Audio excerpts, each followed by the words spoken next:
For more information and a full transcript of this video, check out funforthedisabled.com.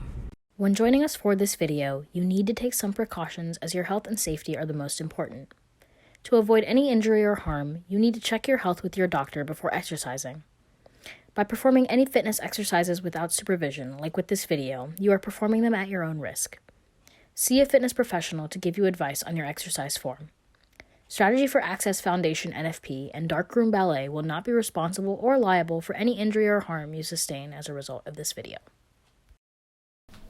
Welcome everybody to No Diagram Anatomy for Dancers in the Darkroom. This dance and movement class is going to be a little bit of an overview of some biomechanical concepts and some opportunities for you to develop your improvisational movement palette based on our new learnings about anatomy. My name is Krishna. I'm the director of Darkroom Ballet.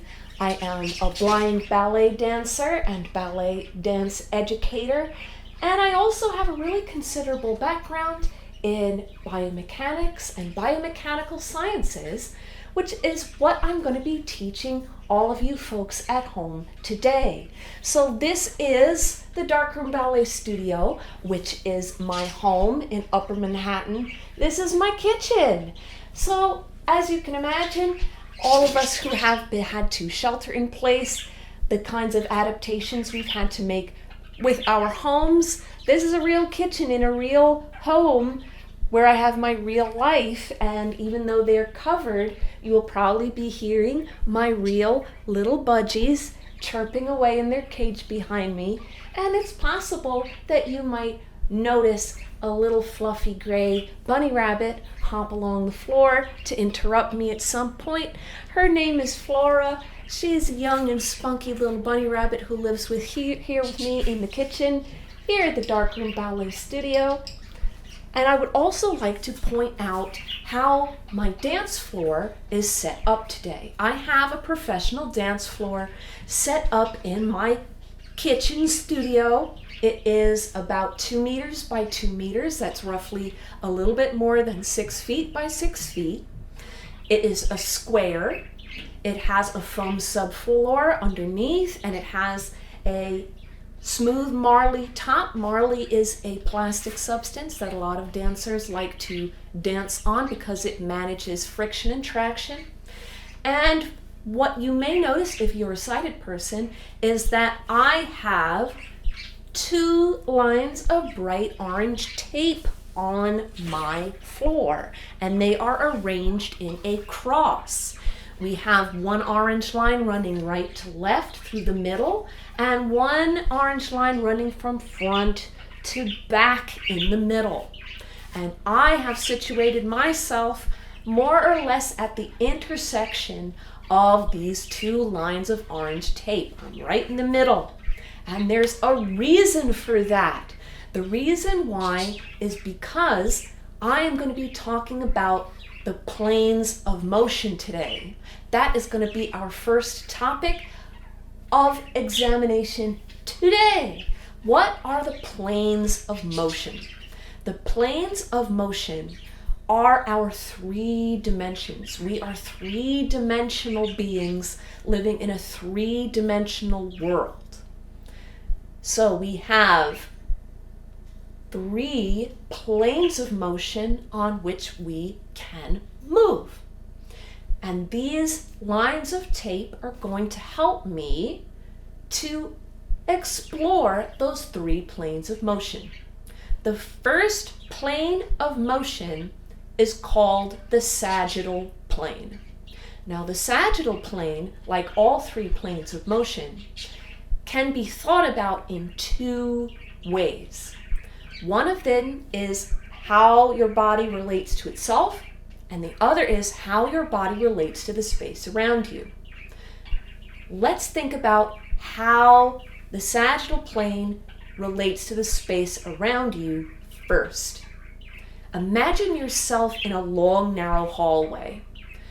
There is a wall right on one side of your body. There's almost no room there. You've got a wall on the other side of your body, almost no room there. And all you can do are movements that go forward and backwards. So I'm going to be taking a couple steps forward on my orange tape, and I'm going to be taking a couple steps backward on my orange tape. I'm moving through the sagittal plane. The sagittal plane is a place where you can move forward and backward. Now, when I was taking my steps, I was moving my whole body. But I could also think of it in terms of one part of my body moving along the sagittal plane while the rest of me stays still. So I can reach my right arm out in front of me. That's movement along the sagittal plane. I can bring it back. I could also reach that same right arm behind me. That's also movement in the sagittal plane. I can do it with my legs. I can bring my right leg out in front of me. Movement into the sagittal plane. I can bring my right leg behind me. That's movement in the sagittal plane. It also works with our torso. If I take a bow and I bring my torso into the space in front of me, also known as the front space, and I come back up, that's movement in the sagittal plane. I can make it even smaller than that. If I nod my head forward and I bring my chin down a bit, that's movement in the sagittal plane. Now there's a question that my ballet students might have. What if I come up onto the balls of my feet and I lift my heels up off the floor? All right, I'm only on the balls of my feet. I've lifted my heels up off the floor. That's also movement along the sagittal plane. Why? Here's the reason why. When my heels leave the floor and my whole torso and head and neck and arms are balanced only on the front of my foot, I'm moving forward in space. And when I come and I bring my heels down to the floor, I am moving backward in space. Practice that with me if you want to. Come up onto the balls of your feet. Your whole body's moving into the forward space a little bit. Bring the heels down, you're moving backwards again. Those are all ways to play with the sagittal plane as a spatial concept. Now, there's also a way to think about the sagittal plane as something that relates to the body itself. If the sagittal plane were to split the human body in half, it would separate us down the middle between the eyes, through the nose, through the hollow of the throat, passing the sternum, passing the navel, and coming between the legs, between the feet. It separates us into a right half and a left half. If I'm working in the sagittal plane, I'm thinking about the right side of my body moving through these front and back spaces, or I'm thinking about the left side of my body moving through these front and back spaces. So that's the sagittal plane. That's dimension number 1. Now let's move on to dimension number 2, the frontal plane. Let's think about it in terms of the space around us. So the frontal plane, let's now imagine that we're still in this really narrow hallway, but we're oriented differently now. Now there is a wall right in front of our face, right at our nose. No room in front of us. There's a wall right behind us. Maybe it grazes the back of the shoulder blades. You can feel there's no movement in the front, no room to move in the back, but you have this big corridor on either side. So I can sneak along the frontal plane and walk, sidestepping to the right on my tape, sidestepping to the right, and I can go sidestepping to the left, moving side to side. That's my whole body moving along the frontal plane. Now I can also break it down and have one part of my body moving along the frontal plane, moving into these side spaces. I can reach my right arm into the frontal plane. The rest of me stays still. I can reach the left arm into the side space. I can reach a leg into the side space and bring it back to me. I can bring the other leg into the side space and bring it back to me. I can also tilt my ribs into the side space. My body still fits between these two imagined walls. I can tilt to the other side. I can make it smaller, make it just my head. Tilting an ear a little bit to the right. Tilting an ear a little bit to the left. For my ballet students, this might remind you of side cambray. That's exactly what it should feel like. It should fit within these narrow pathways of side. Now, what if the frontal plane were to bisect a person and split someone in half? It would bisect us starting at the crown of the head, slicing across the middle of each ear, coming down the sides of the neck, cutting us in half along the shoulder, cutting us in half down the sides of the torso, cutting through the hip bones, coming down the outside, the outseams of our trousers, down past the ankles to the floor. And it cuts us into the front and the back. So it is what reminds us that we have a front of our body and a back of our body. That is our second dimension. So we have these two dimensions that are limiting.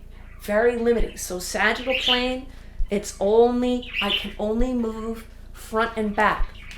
Frontal plane, I can only move side to side.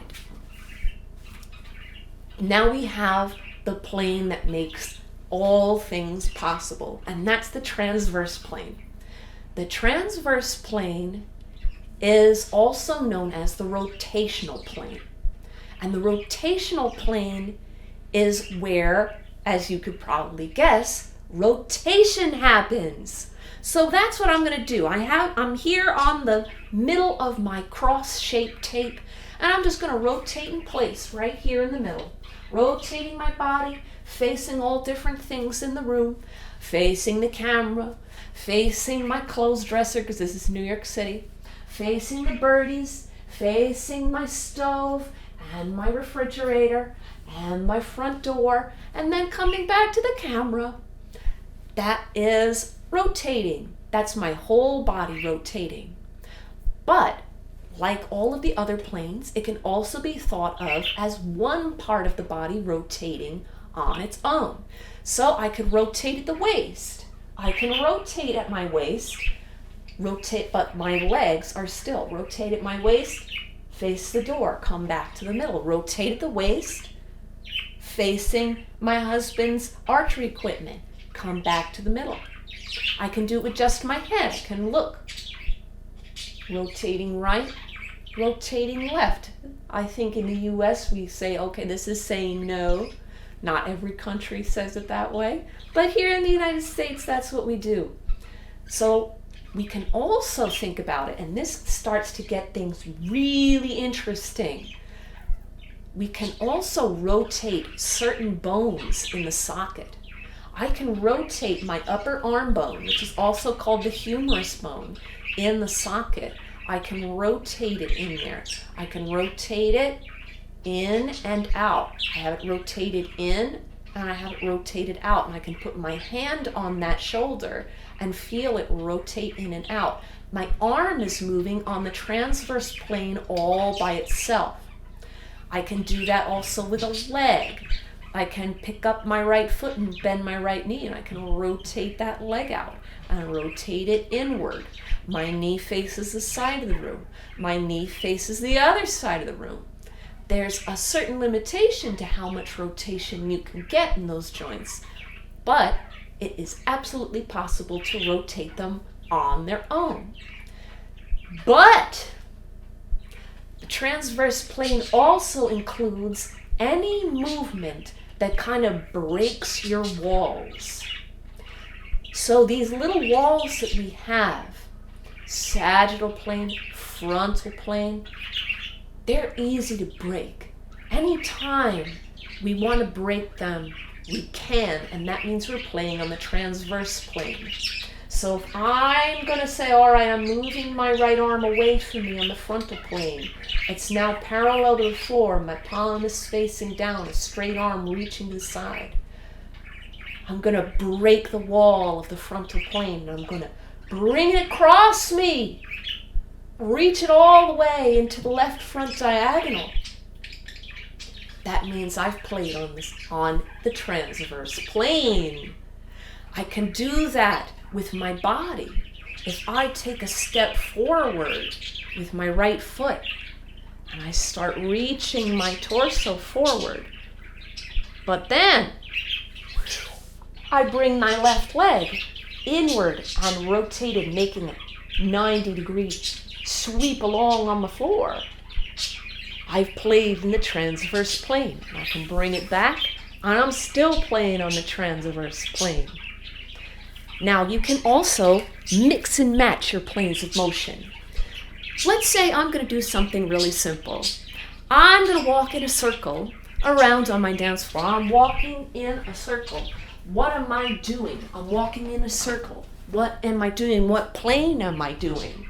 Well, I can say I am walking in a forward kind of way. That's sagittal motion. But I'm walking in a circle. So in a way, we've found an intersection between sagittal plane and transverse plane. How much fun is that?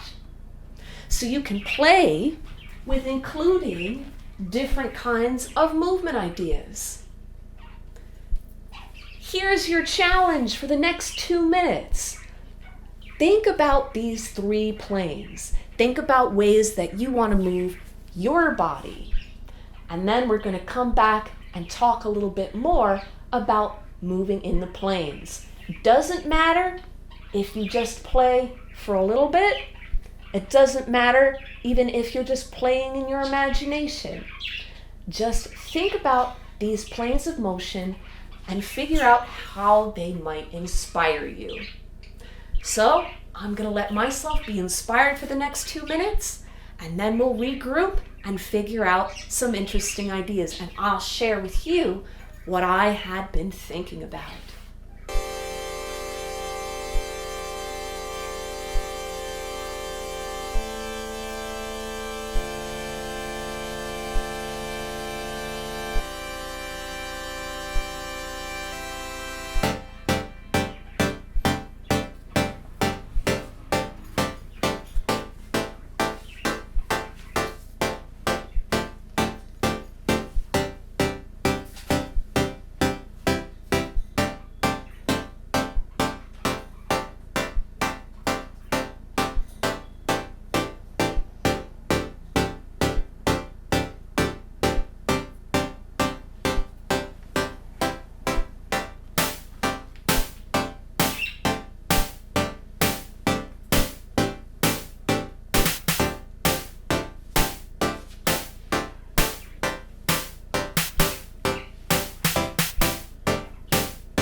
right, let's regroup, everybody.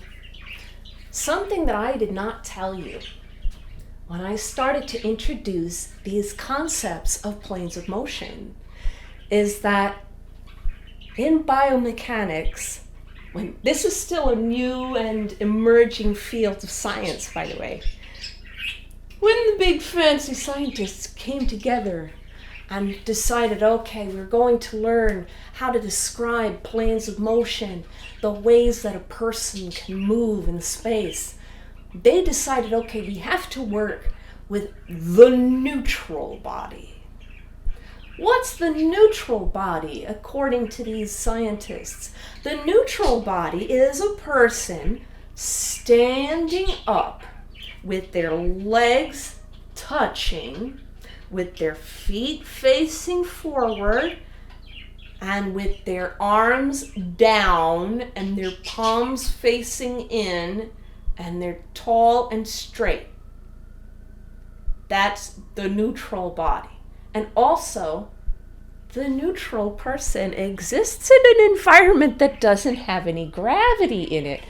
So I don't know. I felt a little skeptical of this.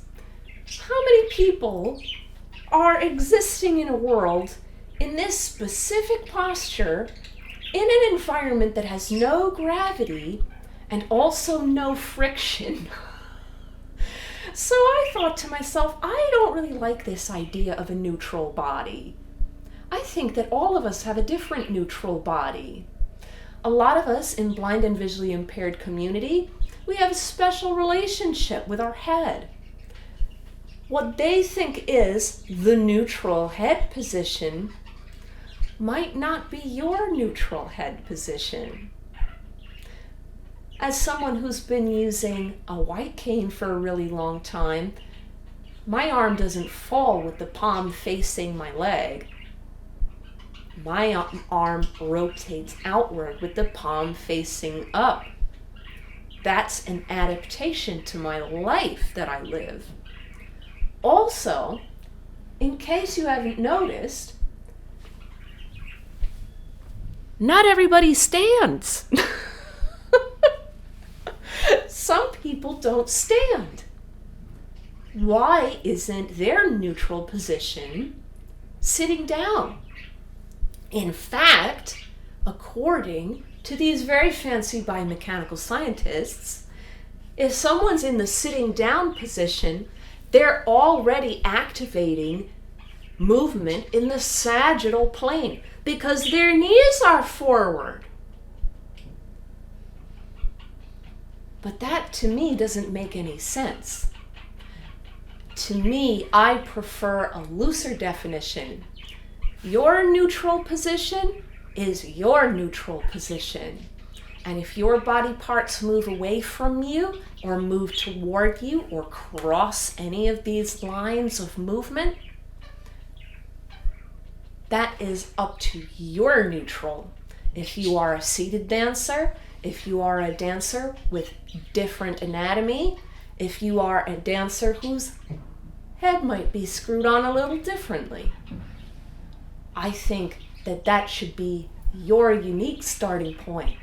So then you can say, well, I'm kind of an all over the place rotated person. What's my front? Think about your heart. That's something we've all got. Your heart is your front. Wherever your heart is reaching to, that's your front. And it doesn't matter if other parts of you don't line up. Your heart will decide the direction that you go. So that's planes of motion. And some other fun ideas. Let me tell you what I was thinking about when I was doing my movement exploration. I was thinking, okay, I want to play with the frontal plane. I was doing movements like this. I knew I could fit within those walls in front of me and wall behind me as I did these kinds of side sweeps with my arms up high It's my spine undulating right and left, arms undulating right and left. But I rotated my body to face the side of the room when I did it. Now you can say, oh, is this still movement in the frontal plane, even though she's rotated to face the right instead of the front? The answer is yes. Once I've stopped doing my rotation to face a different direction, movement on the transverse plane, when I start moving my spine and waving it right and left, and I am fitting between a different set of front wall and back wall, that's frontal plane. It's always the space traveling with you. Here's another thing for my ballet students, something I'm sure you're all thinking about. And let me tell you, this is a hot topic in biomechanics. What about what happens when we turn out both our legs? What happens then? Now, some biomechanicists say, oh, any movement done with turned out legs, that's movement on the transverse plane 100% of the time. But what if that's just how you live your life? What if you're a turned out person? What if you always have turnout? And what if you do a plie and your arms float out to the side and you can fit between two walls, a wall in front of you and a wall behind you? Is that not movement in the frontal plane? What if you do a releve and come up onto the balls of your feet? Your heels are still in the back and the balls of your feet are still in the front. That's still a movement in the sagittal plane. What if I take a step forward with turned out legs? I still fit in that corridor. I haven't crossed that line that bisects me right and left. I can do a lunge with turned out legs and I'm still playing sagittal plane. But maybe I want to play with rotational plane. What if I want to think about as much of me rotating as possible? So I start to make a turn and I'm pressing my arms through diagonals and my hands press against each other and I rotate, weight on one heel, weight on the other. Femur bones rotating in the pelvis. As I turn around and I shift my weight, my whole body rotates and my shoulder bones and my thigh bones are rotating too. I wanted to really give as much transverse plane feeling to that movement as possible. So now, keeping all of these things in our memory banks, storing it behind our ear, let's move on to our second topic. Our second topic is ideas, sets of opposite words, antonyms, that can describe how body parts relate to each other. I have 5 pairs of antonyms for us to play with. The first set is anterior versus posterior. Anterior means closer to the front. Posterior means closer to the back. So I can relate different body parts to each other using those words. So I can say, all right, my toes are anterior to my heels. My heels are posterior to my toes. My sternum bone that covers my heart is anterior to my shoulder blades, which sit on the back of my rib cage. My shoulder blades are posterior to my sternum that sits on the front. So that's anterior, front of the body, posterior, back of the body. Some people use a more old-fashioned set of words, which is ventral and dorsal.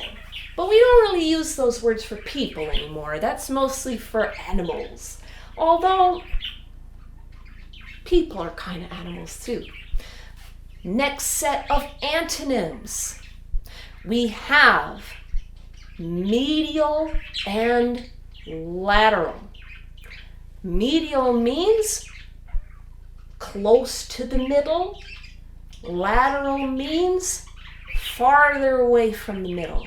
So if I think about my face, my nose is medial. It is that center midline that the sagittal plane cuts down, cuts right through my nose. My nose is medial to my ear. My ear is lateral of my nose.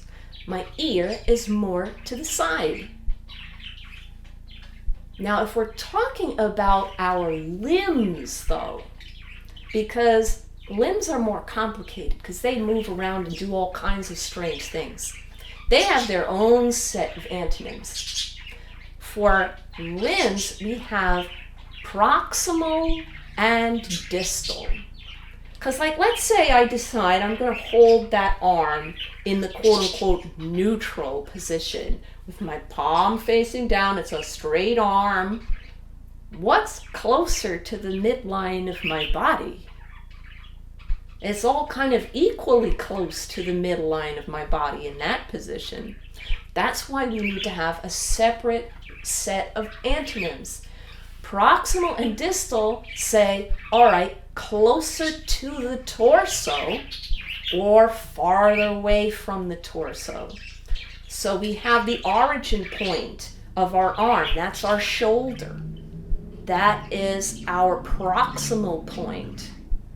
Then we have our distal point, fingertips. Now let's say I bend my arm and I bring my fingers to touch that sternum bone covering my heart. Has anything changed? The answer is no, because my shoulder is still attached to my torso and my fingers are not, thank goodness. I'm glad I'm not wearing fly paper. That's all I have to say.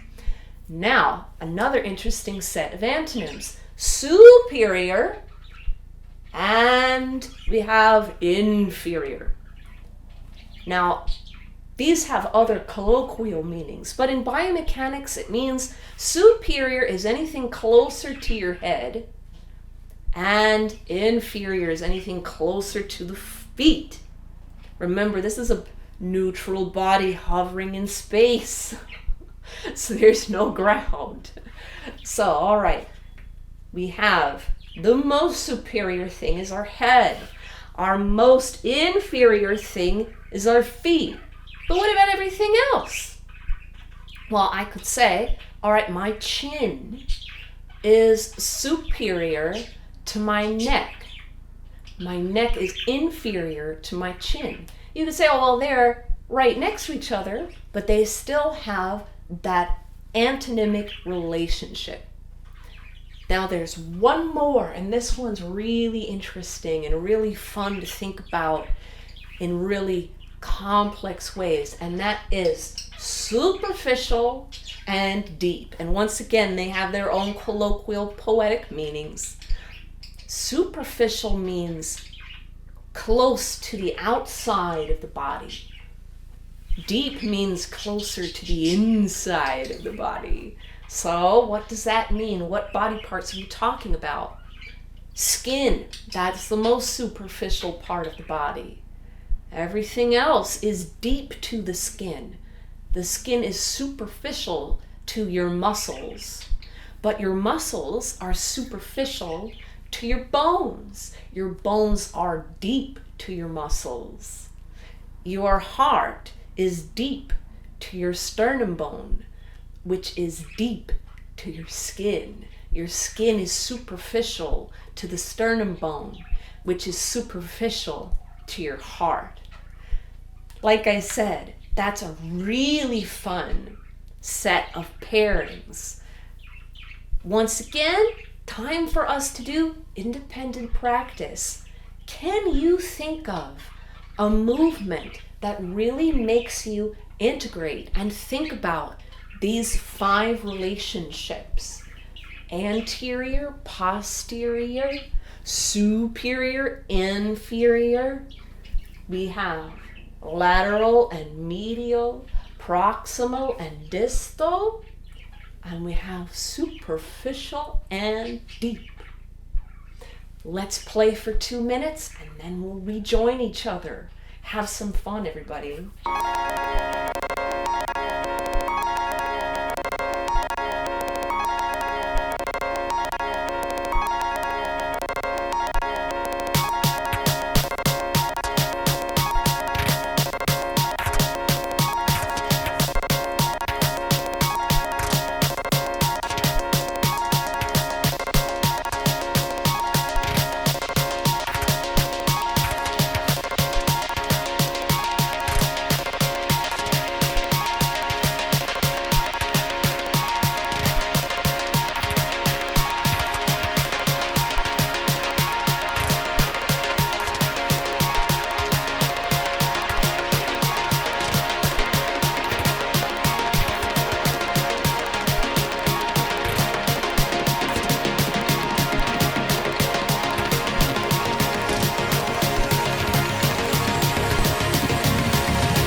Take a break, everybody. Let's regroup. Let's have some thinking time.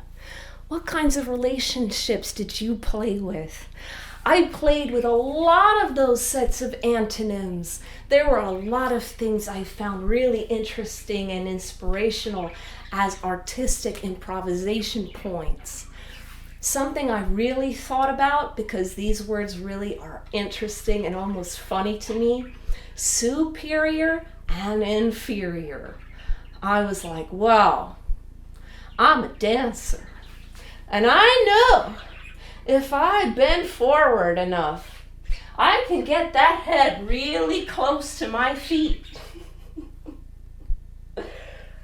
And yet, while that's absolutely a thing that is humanly possible for some of us wild and crazy creatures here on planet Earth, the relationship does not change. Even if I fold in half like that, my head is still considered the superior, and my feet are the inferior.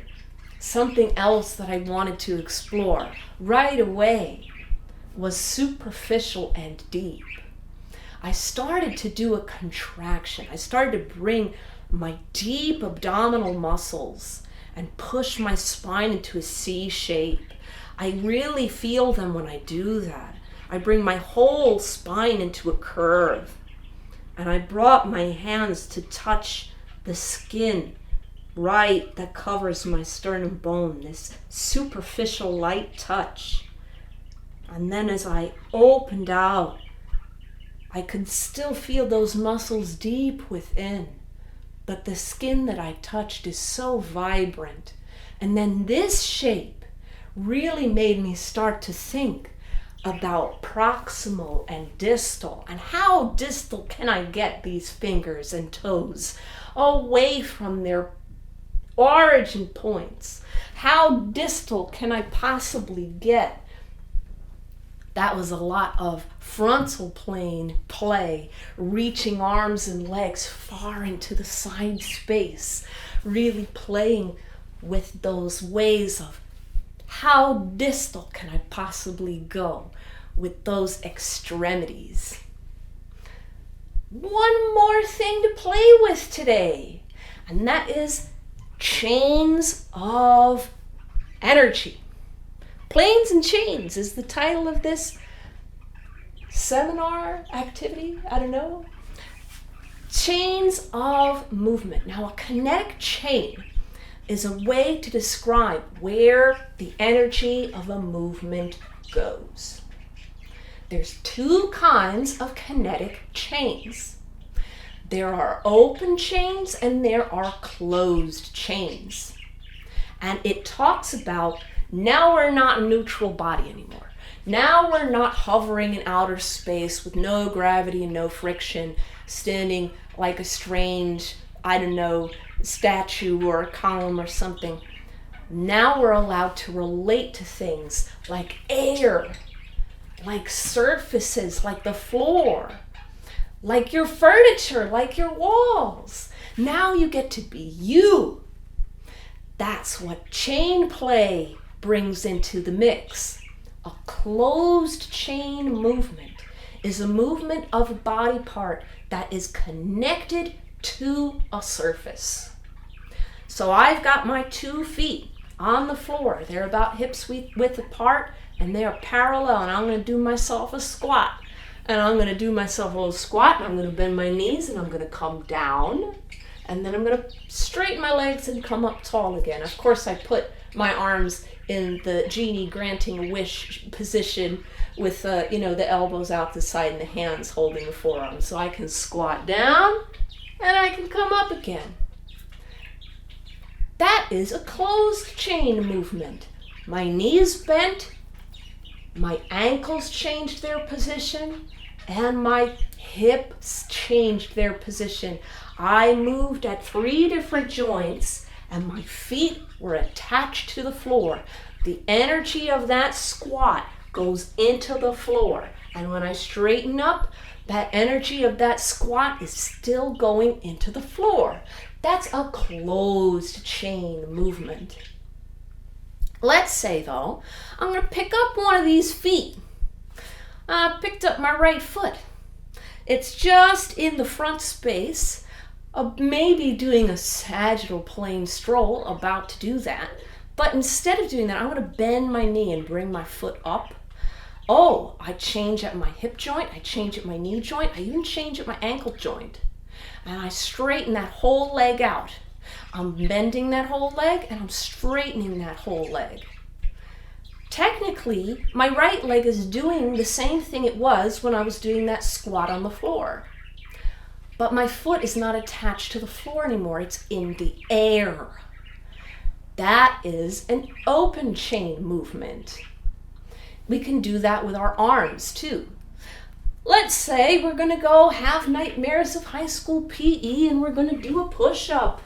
All right, we got 2 hands on the floor. And we bend our elbows. And we come up. And we bend our elbows. And we come up. And then we stop at 2 because who likes doing push-ups? The energy of that movement. Change at my wrist. Change at my elbow. Change how the upper arm bone relates to the shoulder socket. Maybe even change how close or far apart my shoulder blades are on the back of my ribs.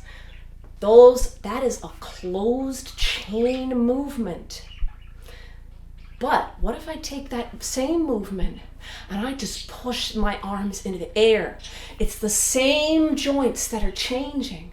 It's the same joints that are changing, but it goes into the air instead. You can do that in almost an infinite number of ways. Taking a movement, changing it from being open chain to closed chain. Let's say I'm going to bow forward as I've been playing with a little bit here and there. Now, my feet are on the floor, but what's really changing is my torso. My torso goes forward. That's an open chain movement. Open chain movements oftentimes have a much larger range of motion than closed chain movements.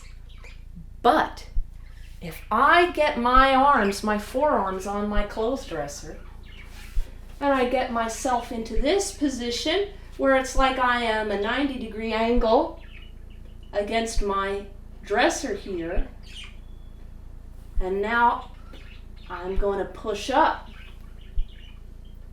Now I'm closed chain, and my range of motion isn't as large.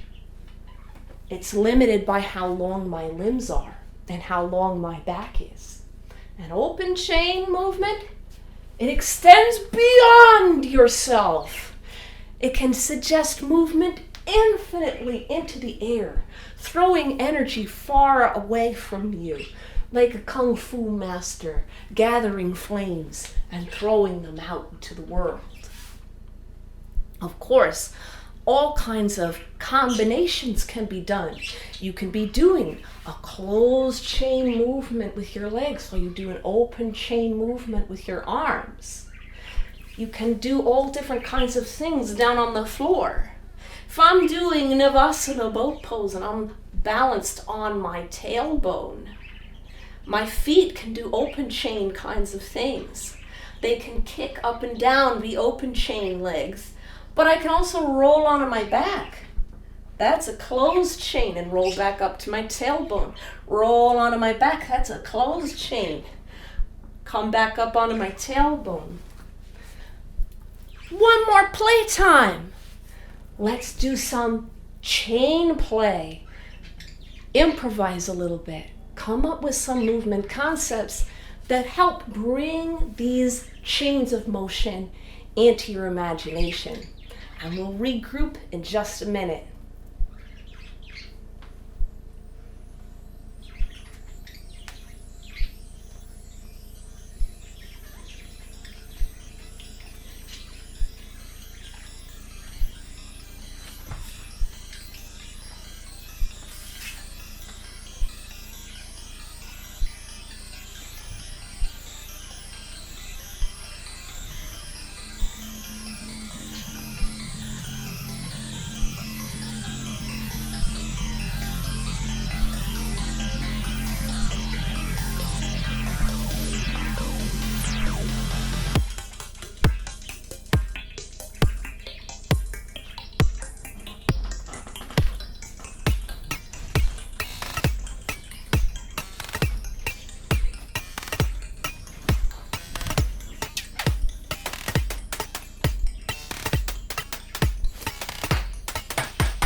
So let's bring it back.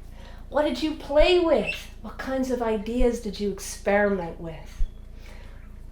And a thought that came to my mind was, can I set up a closed chain system so my feet can be open chain? So I had my hands down on the floor, and I was doing these little kicks. And then I remembered something really interesting. What is a jump? Is a jump a closed chain movement? Or is it an open chain movement? If I do a little jump and I clear the floor and I land, what's that? Well, let's think. I prepare for my jump by bringing my heels into the ground, bending my knees, coiling up all the springs in my body. Our Achilles tendon is a spring, by the way. And if I clear the floor and I land again, where did that energy come from and where did it go? Went into the floor. A jump, even though you leave the floor for a moment, is a closed chain movement. Is that not the wildest thing? Is that not so much fun to play with? To me, that is just so much fodder for creativity and exploration in movement. Some of the greatest things that I love about improvisation is that it helps me to understand how I exist in the world, how my body fits into this universe. Disabled bodies do fit into this universe. All of us are capable of an infinite number of creative movements that can come through our understanding of ourselves, how our body parts relate to themselves, relate to the space around us, real and imagined. So with that, everyone, have a wonderful day. Thanks for dancing with me. Thanks for improvising. And I'll be back with another biomechanical exploration with another no diagram anatomy class for dancers in the dark room. Bye, everyone.